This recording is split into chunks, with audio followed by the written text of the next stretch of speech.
Hi dear student, good morning. This is for class 12. Today the topic we will discuss the topic Indian classification of soil.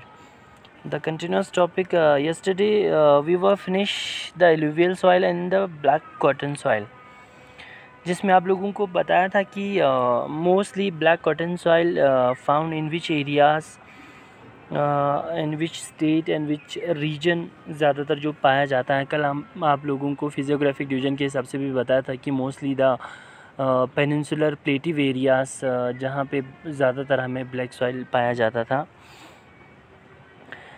जिसको रेगुर कहा जाता है। ख़ासकर black soil को cotton के लिए सबसे सूटेबल और बेस्ट सॉइल माना जाता है। ठीक है, बहुत सारे मिनरल्स भी ख़ासकर ब्लैक सॉइल के अंदर समय पाया जाता है और वोल्केनिक इरप्शंस डिसइंटीग्रेशन रॉक्स की वजह से बना हुआ है। सो ये था हमारे पास ब्लैक कॉटन सॉइल। आज हमारे पास है रेड सॉइल।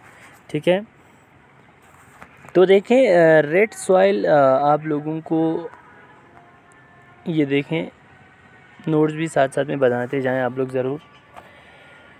तो रेड सॉइल भी ख़ासकर जनरल अगर देखा जाए तो वो भी डिसइंटीग्रेशन से बना हुआ है और क्रिस्टलाइन एंड मेटामॉर्फिक रॉक्स के। ख़ासकर याद रखना वो जो था वोल्केनिक रॉक की वजह से बना हुआ है, इग्नेस रॉक के। ये मेटामॉर्फिक रॉक की जो ख़ासकर डिसइंटीग्रेशन से बना होता है। ज़्यादातर उन एरियाओं में ये पाया जाता है जहाँ की रेनफॉल बहुत ज़्यादा आता हो, मतलब जहाँ पर बहुत ज़्यादा रेनफॉल होता हो। ठीक है, इसीलिए जहाँ पे आपको रेड सॉइल हो वो सॉइल ज़्यादातर फेरो मैग्नीशियम मिनरल्स बहुत ज़्यादा पाया जाता है उन सॉइल के अंदर। रेड कलर्स के होते हैं वो सॉइल ज़्यादातर आयरन ऑक्साइड की कंटेंट की वजह से। याद रखना, जितना आयरन कंटेंट उसके अंदर होता है इसी वजह से वो पूरा जो सॉइल वो दिखता है रेड कलर का। ठीक है, ये जो ख़ासकर सॉइल है उसके अंदर पोरस भी थोड़ा सही आता है, ग्रेन फाइन ग्रेन सॉइल होता है। मॉइस्चराइजेशन यानी जो ख़ासकर मॉइस्चर्स को उठाता है वो कम उठा पाते हैं, मतलब इसके अंदर मॉइस्चराइजेशन इतना नहीं है, लो मॉइस्चराइजेशन रिटेनिंग कैपेसिटी है इसके अंदर। ठीक है, इसीलिए फर्टिलिटी अगर देखा जाए तो इस comparison to black and alluvial soil के हिसाब से तो फर्टिलिटी उनसे लेस है थोड़ा बहुत। ठीक है, और इरिगेशनल पर्पसेस के लिए जहाँ जहाँ इरिगेशंस होते हैं ख़ासकर उन जगहों के लिए ये सॉइल बहुत सूटेबल होता है। ठीक है, लो लैंग एरिया में हमें पाया जाता है। ठीक है, लो लैंग एरिया में भी ये सॉइल पाया जाता है। ठीक है, और ख़ासकर इन सॉइल्स में जो सूटेबल ख़ासकर क्रॉप्स है लाइक ग्राउंडनट, पोटैटो, राइस, थोड़ा बहुत जगहों पे ragi and others vegetables ground in it the soils. ठीक है, सो इस सॉइल्स में ज़्यादातर कंटेन होता है आयरन, मैग्नीशियम, याद रखना एल्युमिनियम कंपाउंड। लेकिन इसके अंदर जो हमें नहीं मिलता है पुअर कंटेंट जो जिसके अंदर इस सॉइल के अंदर lime, humus, nitrogen and phosphoric acid, ये थोड़ा कम मिलता है। इसके अंदर डिफिशिएंसी है lime, humus, nitrogen and phosphoric acid का, और इसके अंदर जो मिला जाता है वो आयरन, मैग्नीशियम एंड एल्युमिनियम का है। ठीक है, तो ये था हमारे पास red soil. Now laterite soil. ठीक है, लेटराइट सॉइल जो ज़्यादातर बनता है ख़ासकर उन जगहों पे जहाँ पे रेनफॉल की स्थिति बहुत ज़्यादा होता हो, मींस दैट जहाँ पे बहुत ज़्यादा रेनफॉल होता है, यानी 200 सेंटीमीटर से भी ज़्यादा जहाँ रेनफॉल होता है उन जगहों पे हमें मिलता है।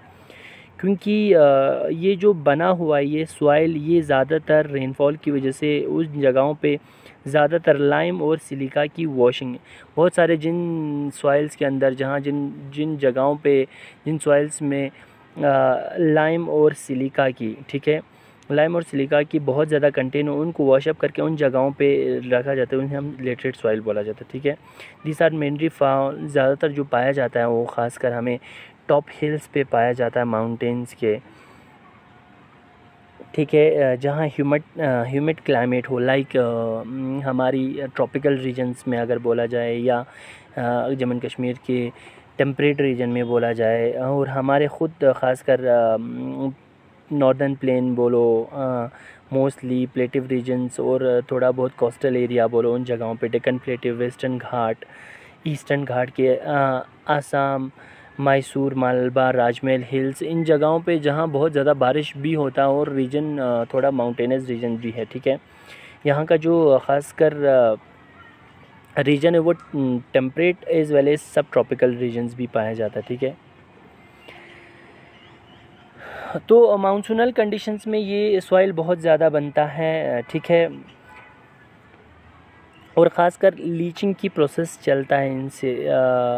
ठीक है, दूसरा इसके अंदर जो कंपाउंड्स मिलते हैं वो हमें, ठीक है, वो ज़्यादातर देखें आप लोग कौन कौन से कंपाउंड्स इसके अंदर पाया जाता है। अगर देखेंगे तो एक है यहाँ पे इस सॉइल, ये जो सॉइल है इतना फर्टाइल नहीं होता है, याद रखना, इस कंपेयर टू अदर्स इतना फर्टाइल नहीं है। तो जहाँ पे बुशेस हो या पास्चराइजेशंस ग्रासेस के लिए इन टाइप की ख़ासकर ग्रोइंग ऑफ क्रॉप्स मिलते हैं इन जगहों पे। फर्टिलाइज़र के मदद से इस सॉइल को कल्टीवेशन के लिए, प्लांटेशन के लिए सूटेबल बनाया जा सकता है, जैसे कि ख़ासकर coffee, coconut, cashew nut and ragi, इस तरीके के ख़ासकर क्रॉप्स को, लेकिन फर्टिलाइज़र के मदद से इनको सूटेबल बना लेते हैं। तो इसके अंदर क्या पाया जाता है वो देखेंगे हम, यहाँ पे ऊपर नहीं बताया था। तो ज़्यादातर इसके अंदर आयरन ऑक्साइड पाया जाता है, एल्युमिनियम पाया जाता है। डिफिशिएंसी क्या है? Nitrogen, phosphoric acid, lime and potash, फिर से वही वाला। ठीक है, so this is all about the laterite soil. Now we discuss about the mountainous and forest soil, वो हम दूसरे वीडियो में आप लोगों को डिस्कस करेंगे। Thank you so much.